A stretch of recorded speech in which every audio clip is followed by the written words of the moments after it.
the MCAT Cars Podcast, session number 51.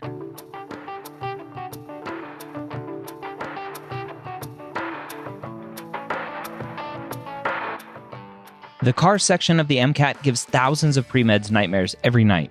Whether you're an ESL student, lack confidence while reading, or a slow reader like me, Jack Westin and the medical school headquarters are here to help you score higher in every section so you can be confident you're ready to get the MCAT score of your dreams.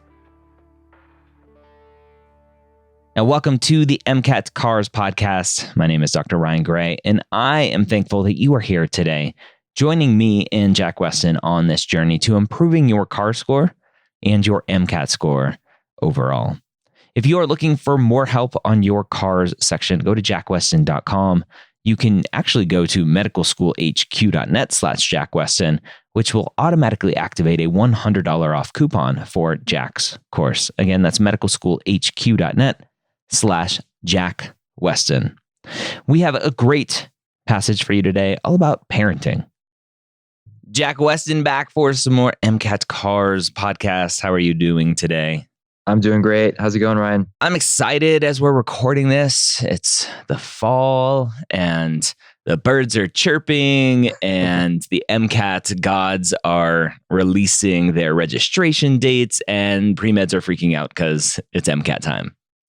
Yeah, I have actually a blog on that. I feel like you shouldn't really sign up until you kind of have an idea of when you're ready. So, that's interesting. I want to have a good talk with you because I have the opposite viewpoint. So let's talk about this for the students' sake. So yeah, sure.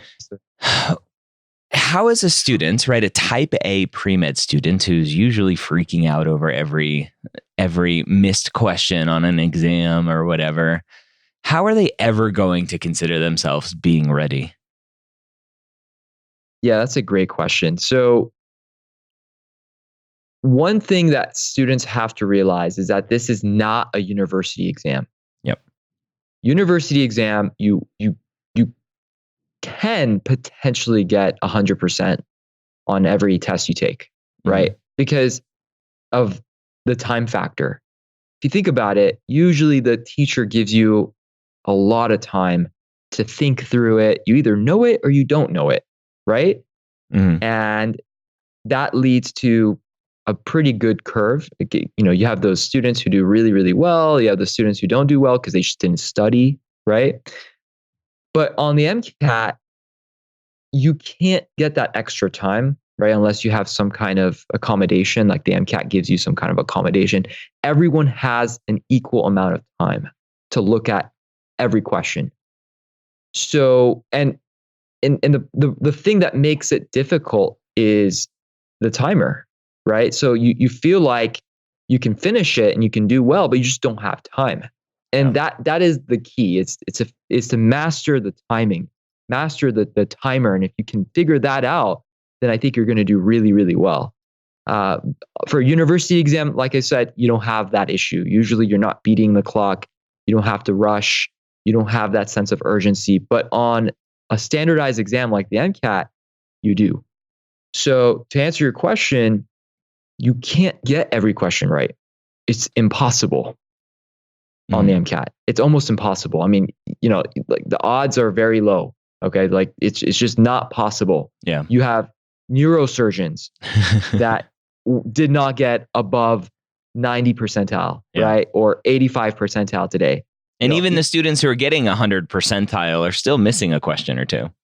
Yeah, it's all curved anyways, right? It's scaled if you want to use the right terminology here. But in any sense, you can't think that way. You can't think I have to be a perfectionist, and that's the transition that's very difficult for students to make. So how do you, quote unquote, beat the MCAT? How do you actually do really, really well? This is something I teach in my class. You have to focus on the easy questions. You have to get the easy questions right. It's not about getting every question right. It's about getting the easy questions right. Now, how do you know if something's easy or hard? Well, that's subjective. It depends on the student. It depends on their mood, how well they were reading at the moment. But if you have a hard time on a question, the worst thing you can do is stick to that question, because every question is equally weighed. Every question is worth the same amount of points. Yeah. Right. So if you're spending way too much time on one question that's worth 1 point, let's just say, then you're basically sacrificing the other questions that could potentially be easier, right? So you have to be able to spend the right amount of time on the right questions, right? So that you get the most questions right. And the student who gets the most questions right within that amount of time ends up with the highest score, right? It's not about getting a perfect score. So get the easy questions out of the way and, skip or just wait on those harder ones and come back to them. And my general rule of thumb is, if you're spending more than a minute on a question, more than 1 minute, 60 seconds on a question, you're basically guessing. Yeah. You're basically going towards a guess. So you might as well just let it go, right? And that's a big, strategy. That's a big philosophy that you have to get your head around. And once you do, you're going to realize, okay, I just have to get the easy questions right. When you can get through the test, getting most of the easy questions right. Okay. That's it. If you can take a test, finish the whole test, get most of the easy questions right, that when you review, you're like, okay, I could get these. Mm-hmm. Then you're ready to take the test. So when should you sign up? When you're at a point where in a month or two, you'll be ready. Now, a lot of students think, oh, well, wouldn't the exam be full? The test center be full? No. Almost every single test center, I mean, I've yet to see it ever not happen, opens up in terms of spots last minute. Why? Because students over anticipate when they're going to take the test. They don't study. They cancel it. They void it, or well, not void, but they just cancel it. They reschedule it.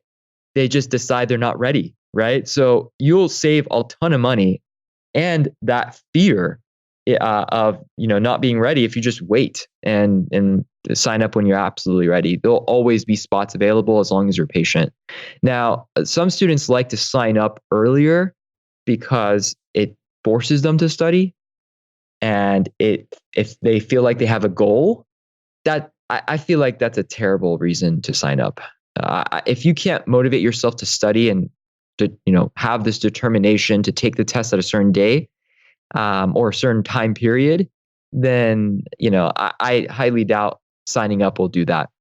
So sign up, definitely sign up a little bit more in advance, a month or two in advance, but not, let's say, 5 months in advance, 4 months in advance. I think that's pushing it. I don't think you need to really do that. But some students want to, and they just want to get it out of the way. They know for sure they have to take the test at that time, and they can do so. But I feel like because students just end up not being ready, you might as well wait until you feel like you're ready. Yeah. Yeah. So the only caveat I would add on to that is, if you're in an area where there aren't a lot of testing centers, it may be that much harder to get the date that you need without traveling, et cetera. So lots of variables at play, and do what you think is right at the end of the day. Yeah, but remember, even like, let's say you live in New York or LA, right? Or some major city like Miami, right? There will be spots that open up, because today, right, or whenever, people are signing up and they're not going to be ready when the test day comes up. So they'll reschedule cancel before their dates. Right. In my mind, that just adds an extra layer of stress of checking at that deadline. Are people signing up? Are they quitting or dropping? And it's just like, it's another level of stress versus just having that date. And if I need to push it back for $80 or $90, whatever it is, then so be it. Right. So true. Yeah. But yeah, if you have confidence in that theory, then I think you should go with it. But yeah, if you just want to commit and stick to it, that makes sense. Okay. Awesome. What do we have in store for us today? Yeah, so it's a pretty straightforward passage. We'll be looking at a pretty unique topic, and we'll see how much we can get out of it, even though we may not be too cognizant of it or necessarily be interested in it. All right. If you want to follow along in the show notes or in the description in your podcast app. We'll have the link to this article. It starts off, I am an economist. I love data and evidence. All right. So the writer apparently is an economist and loves data and evidence. I love them so much that I write books about data-based parenting. All right. So they write books about a specific topic. All right. I love these super easy sentences, right? This is a pre-med's dream. Like, oh, thank you for just telling me what you want me to know. When questions arise about how to support parents at work, for example, from Alexandria Ocasio-Cortez on Twitter, my first impulse is to endorse paid parental leave. All right. So now we have this kind of point of view about paid parental leave. Now, a pre-med, so this is where I start to process, like, what's the pre-med thinking here? And the pre-med may go, well, shoot, like, I don't know anything about what parental leave means or paid parental leave. Like, I'm a student. I'm not in the workforce. What are these words? Exactly. And so, again, the Jack Westin strategy, just keep reading and see what comes. Well, no, that's not it. Part of it, right? If you don't read and understand a sentence, but you can understand this term. Yep. Let's break it down, visualize it. First of all, it says paid. Yep. So what does that mean? I'm thinking of, someone getting some kind of money. Yep. Parental. So who's getting paid? The parents. And what are the parent? What is the parent doing? Leaving work, taking time off from work. So they're getting paid to leave, right? Yeah.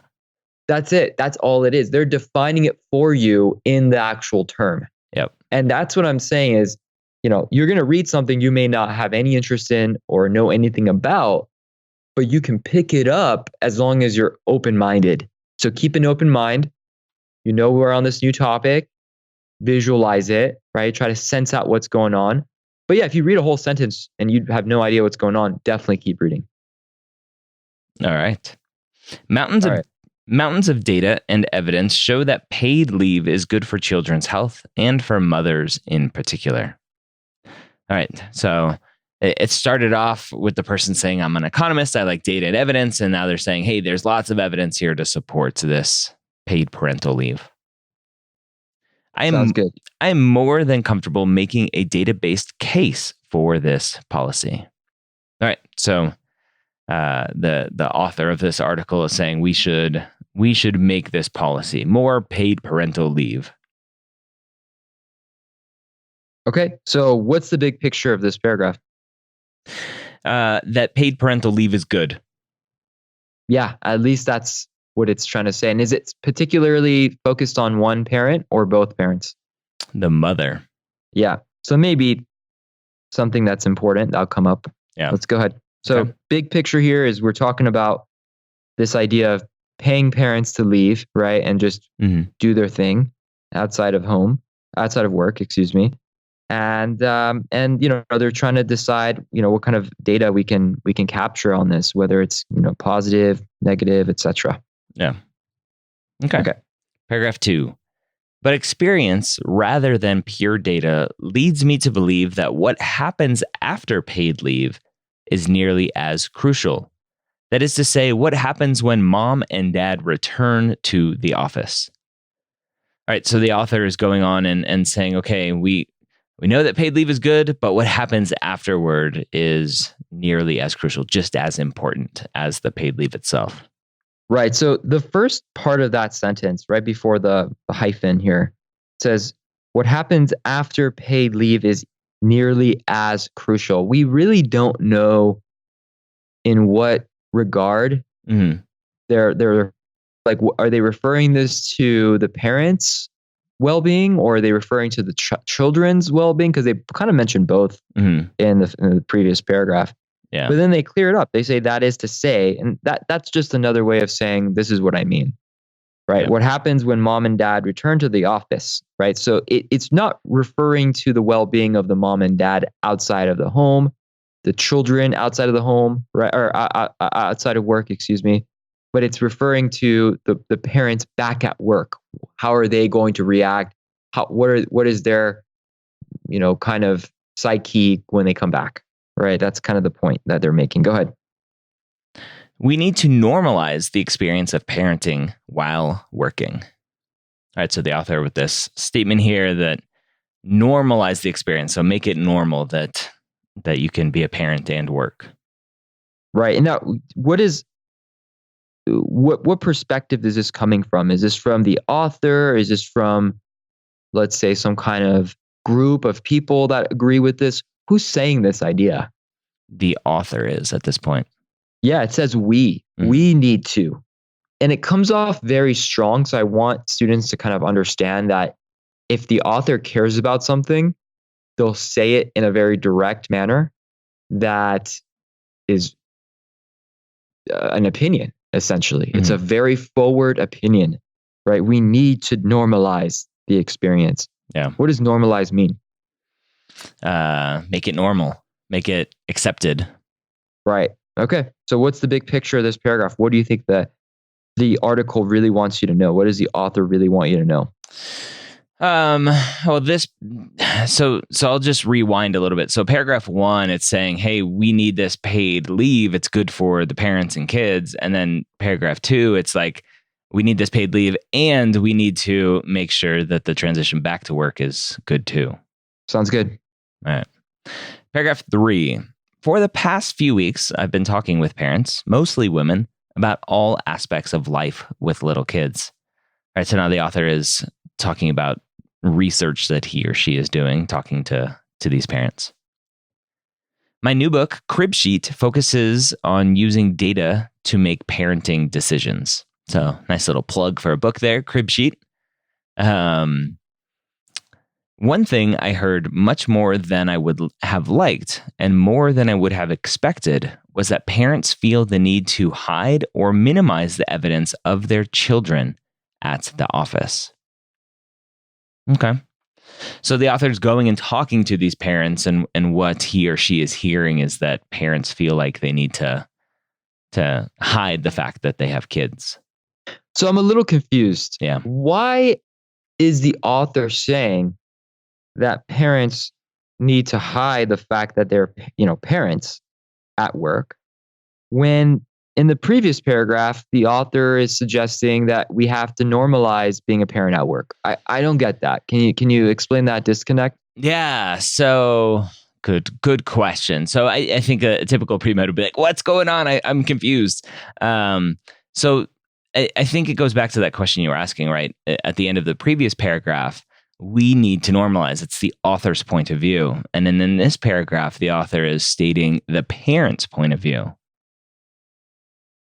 Okay. Yeah. And so this is weird because the structure doesn't seem to follow what we normally would use in a basic conversation, right? The author described their opinion and then the problem. Yeah. Right. So their opinion is, okay, let's normalize parenting at work, right? Or parents at work.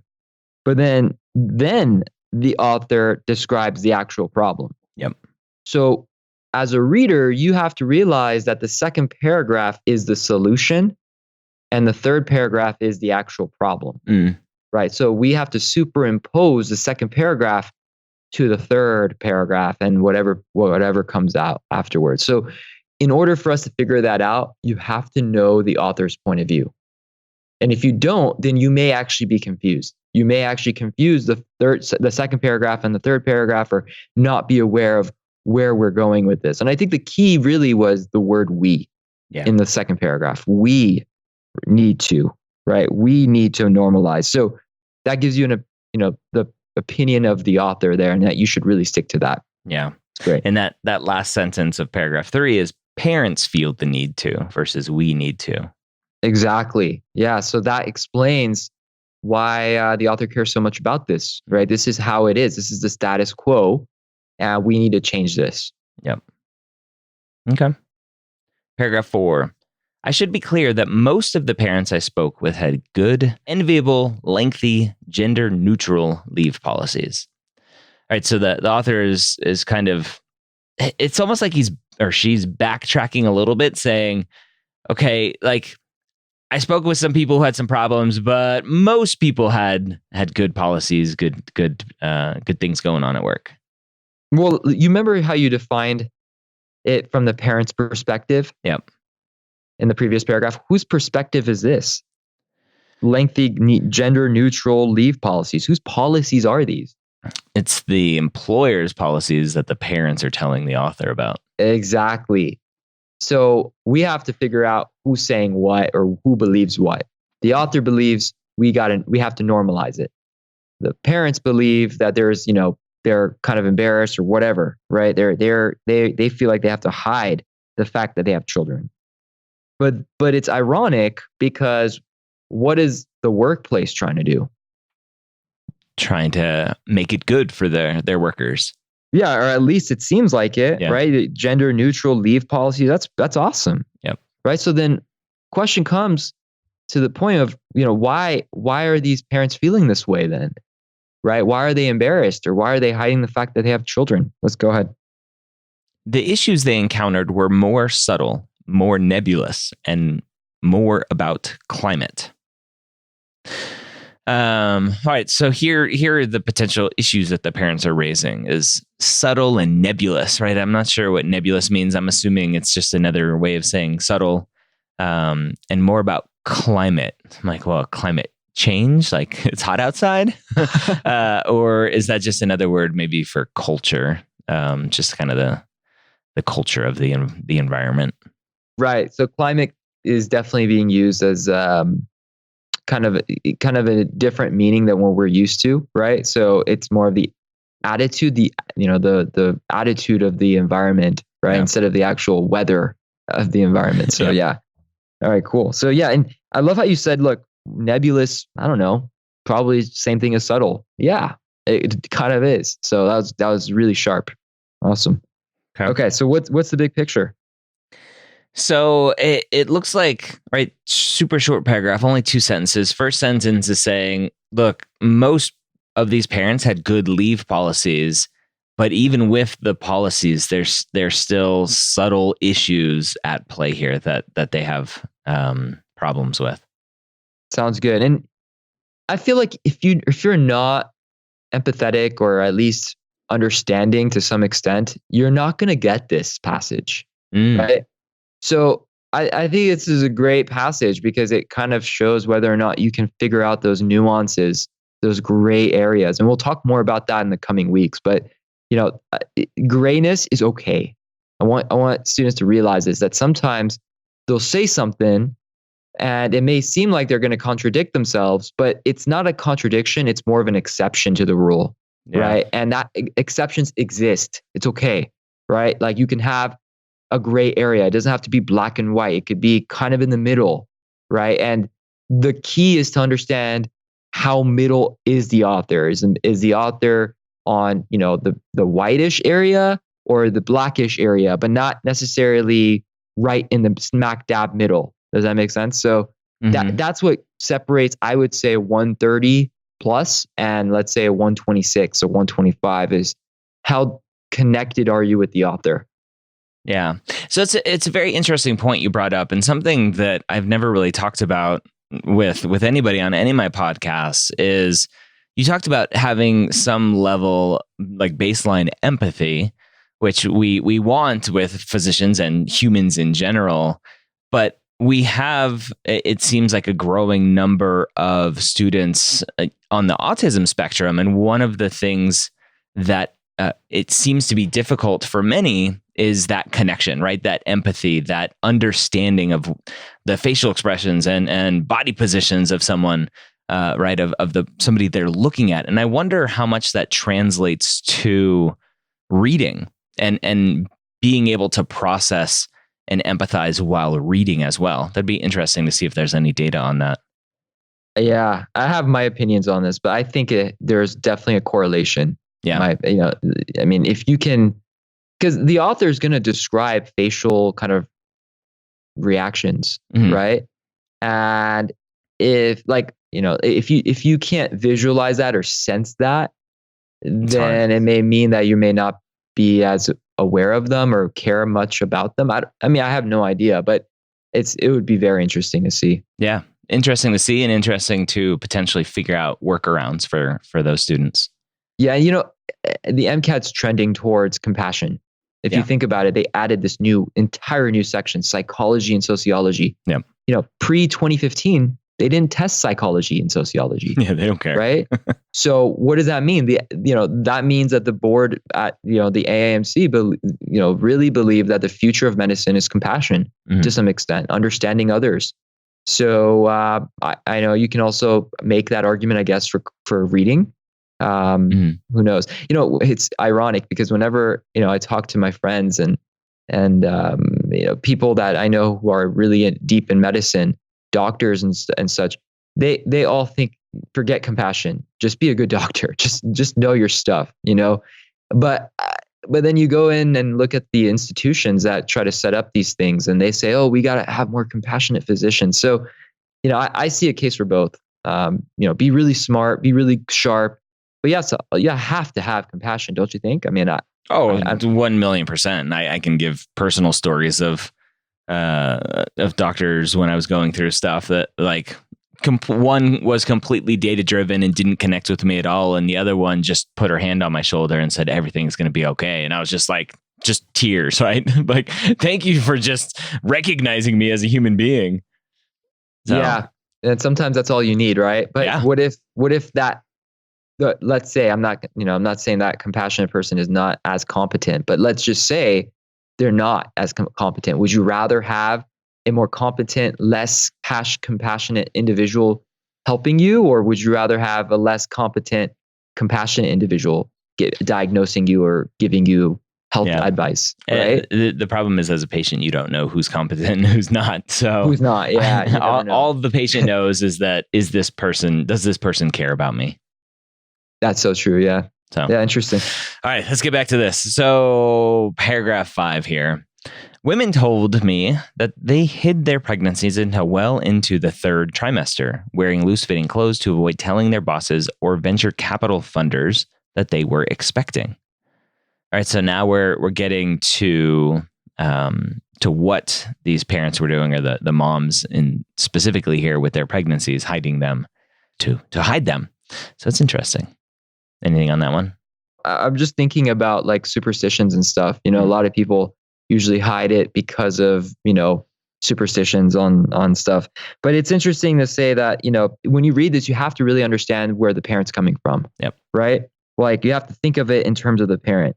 So they're avoiding it, right? So we're going back to that 3rd paragraph where, the author is saying they try to hide the fact that they have children. So this is a repeating theme. Why is the author bringing this back up? Why is the author saying, that the parent is afraid or is in some ways embarrassed to mention they have children?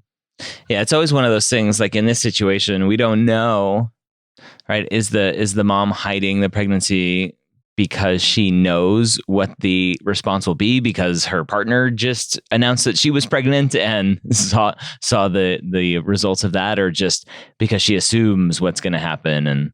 But that's kind of outside the scope of this. Right, exactly. So we don't know, and we shouldn't guess, but we have to realize that this exists, that this problem exists. Yep. Great. All right. Once they had kids, some told me they simply never discussed them. All right. So hiding their pregnancy, and then once the kids were born, just pretending they're not there at work. That sucks. All right. If they had to deal with a child-related issue, they lied about why they were leaving work. All right. So that's pretty miserable. So obviously kids get sick and can't go to school, and you have to stay home and take care of them. And apparently these parents were saying that they would just lie and say they were leaving work for another reason. Right. Okay. So what's the point of this passage? What is the author trying to convey here? So it's a very frustrating passage, like you said, because it's almost backwards. It's like going right back to paragraph 2. We need to normalize parenting, right? And everything after paragraph 2 is just evidence and data supporting why we need to normalize parenting. Yeah, I mean, the author did warn you. I love data. I love data. Yeah. So, but yeah, I mean, the point I really want students to get out of this is find interest in what you're reading, right? You may not know a single thing about paid parental leave, but I'm hoping that our discussions around this stuff can turn you and make you realize that there's a deeper angle that you may not necessarily care about, but you can find some compassion for. And as you're reading, also have, the ability to understand the author's points of views and keep that in mind when you're reading the rest of this passage, because it can help you understand why things are coming up.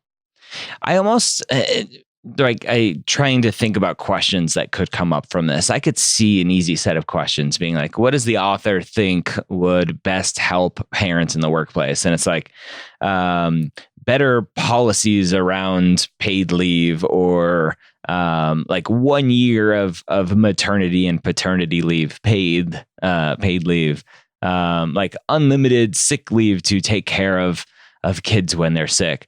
And then like one random one being like, bosses who bring their kids to work and have pictures of their kids at school and pictures of their kids like on their desk, and openly talk about children during meetings, right? And in my mind, that's normalizing parenting at work, and that's what the author would want. Right. And then a student will read that answer choice and go, I never saw anything about bosses. Well, that's wrong. Yeah. Yeah. I saw stuff about policy. We need better policy. Yeah. 1 year paid leave. Yeah. So exactly. I mean, that's a great question, right? So how do you answer that question?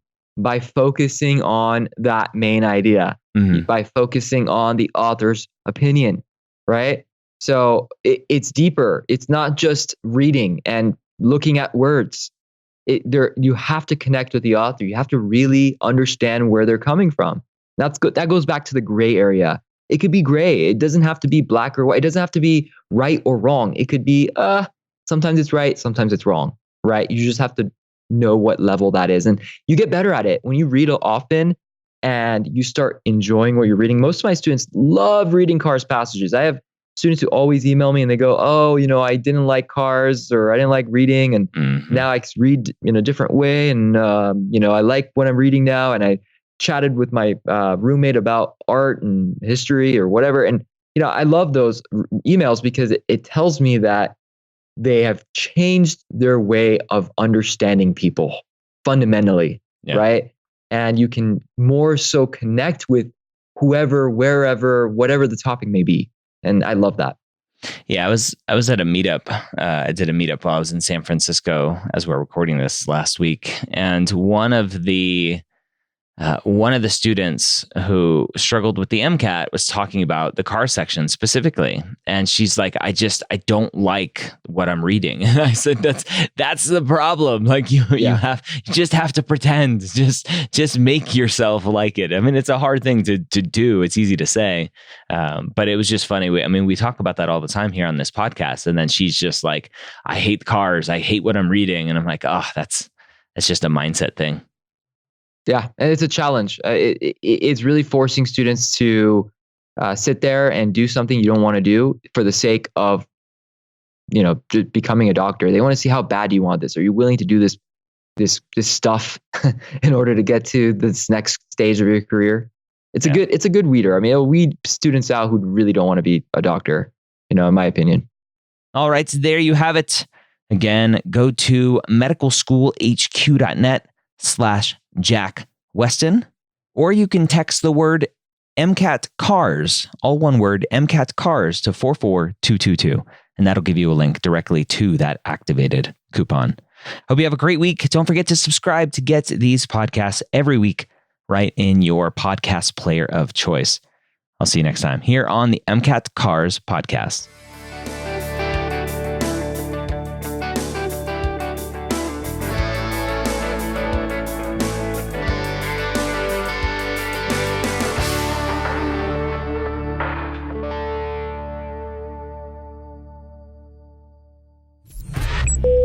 This is MedEd Media.